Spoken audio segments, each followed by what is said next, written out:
போறாரு, இவர் தான் நிக்க போறாரு, விஜய் பெரம்பூர்ல நிக்க போறாரு, திருச்சி கிழக்குல நிக்க போறாரு அப்படிங்கிற இன்ஃபர்மேஷன் எப்படி வெளியே ஸ்ப்ரெட் ஆகுது சார்?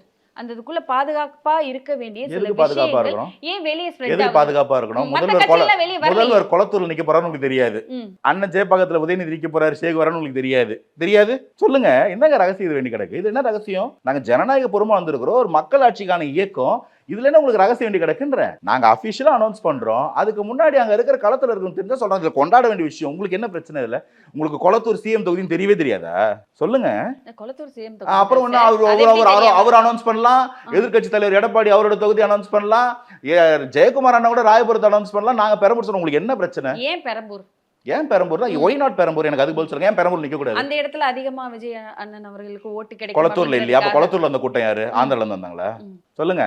கரூர்ல இன்னைக்கு திருச்சியில வந்தவங்க யாரு? எங்க வருது? அதைத்தாங்க நான் கேட்கிறேன். எல்லாருக்கும் வருதுன்றீங்களே. உதயநிதி ஐயா ஏன் ரோட் ஷோல ஆள் இல்லாத ரோட்ல டிஆர்டி கை காமிச்சார்? சொல்லுங்க, பதில் சொல்லுங்க. எங்க கூட்டம்? 10 லட்சம் இருக்கை போடுறீங்க, 9 லட்சம் இருக்கை காலியா இருக்கு, ட்ரோன் ஷாட் எடுக்க விட மாட்டீங்க. அது எங்க கூட்டம்? எங்க கூட்டம்? நான் தான் கேட்கிறேன். முதல்ல கூட்டத்தை காட்டுங்க, அப்புறம் ஓட்ட காட்டுவோம். சரி, வரும் கூட்டம் எல்லாம் ஓட்டாகுமா? அதே கேள்வி. கூட்டமே இல்லாத உங்களுக்கு ஓட்டு வருமா? எங்களுக்கு கூட்டம் வந்த பிறகு ஓட்டு வராதா? அதான் சொல்றேன். இவ்வளவு நாள் ஆள் இல்ல, பிள்ளை இல்லாத வீட்டுல கேட்டவன் துள்ளி குதிச்ச கணக்கா தலைவன் இல்லாத இடத்துல நான் தான் தலைவன் சொல்லி சுத்திட்டு இருந்தீங்க. இன்னைக்கு இந்த ரியல் பாஸ் வந்தாச்சு. அதனால உங்களுக்கு புரியல இது எடா கூட்டம் எப்படி அவங்களை ஹேண்டில் பண்றதுன்னு தெரியல. பயத்துல கதறீங்க. எங்களுக்கு டிவிகேவோட அடுத்த கட்ட நடவடிக்கை என்ன? எலெக்ஷன்ல ஜெயிச்சுட்டு ஆட்சி பொறுப்பேற்கிறது. இல்ல கான்ஃபிடென்ட்டா இருக்கீங்களா? கண்டிப்பா. ஏன்னா இவ்வளவு கொடுமை பண்ணி வச்சிருக்கீங்க. அவங்க இவ்வளவு நாசம் பண்ணி தமிழ்நாட்டை இவ்வளவு கபலீகரம் பண்ண பிறகு எப்படி வருவாங்க? வரமாட்டாங்க. எதிர்க்க ஆள் இல்லைன்றதுனால தானே அவங்க இவ்வளவு திமிரல ஆடினாங்க எல்லாரும். அப்ப இவங்க எங்க வருவாங்க? அப்ப தாவேக்கா தான் திமுக எதிர்க்க ஒரே சக்தி. இங்க 2 பேருக்கு தான் போட்டி. ஒன்னு திமுக எனும் தீய சக்தி, இன்னும் தாவேக்கா எனும் தூய சக்தி. தீய சக்தி திமுக வீழ்த்த அந்த தூய சக்தி வெல்வதில் என்ன ஆச்சரியம் இருக்குன்னு நான் சொல்றேன். எப்படிப்பா எடுத்த எடுப்புல சிஎம் ஆக முடியும்? ஒரு எதிர்க்கட்சி தலைவர் இல்ல ஒரு குறிப்பிட்ட தொகுதி, ஒரு முக்கியமான தொகுதி, ஓட்டுக்கள் சிதறப்படும், ஓட்டுக்களை அவர் விஜய் அவர்கள் பிடிச்சிருவார் அப்படின்னு வேணா சொல்லலாம். எடுத்த எடுப்புல சிஎம் அது எப்படி அப்படிங்கிற ஒரு கேள்வி வருது. அதுக்கு என்ன பதில் சொல்றீங்க? அந்த பதில்ல நான் நிறைய விஷயங்கள் எதிர்பார்க்கிறேன். அப்படி சொல்றீங்களான்னு பார்ப்போம். ஏன் பண்ண முடியாதுன்னு நினைக்கிறீங்க? சோ வாய்ப்பு தெளிவா இருக்கு. தமிழகத்தில் மக்களுக்கு நெருக்கமான தலைவர்களும் இல்லை. 16, 18ல மறைஞ்சிட்டாங்க. அதுக்கப்புறம் வந்த தலைவர்கள் யாருன்னா அவர்களுடைய வழித்தோன்றல்களா அந்த இடத்த காலியை ஃபில் பண்றதுக்கு வந்த ஆட்கள். அவ்வளவுதான். அவங்க மக்கள் நெருக்கமான தலைவர்கள் இல்லை. இந்த மக்கள் மனதுக்கு நெருக்கமான தலைவர்கள் இல்லைன்னா மக்களுக்கு ஒரு நம்பிக்கை ஏற்படாது.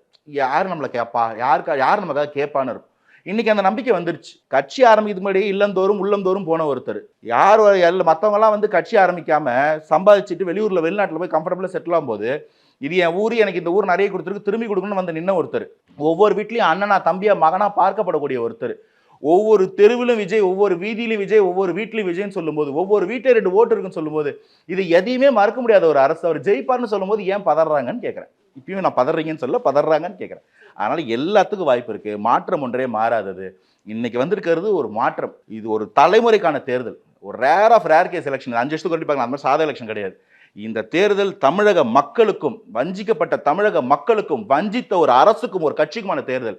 அவங்களுடைய கால் என்ன நீங்க பாருங்க. வெல்ல போவது ஜனநாயகனா, ஜனங்களின் நாயகனா அப்படிங்கிறத காத்திருந்து பார்க்கலாம். நன்றி. 2மே நாங்க தான். வெற்றி நிச்சயம். வாய்ப்புக்கு நன்றி.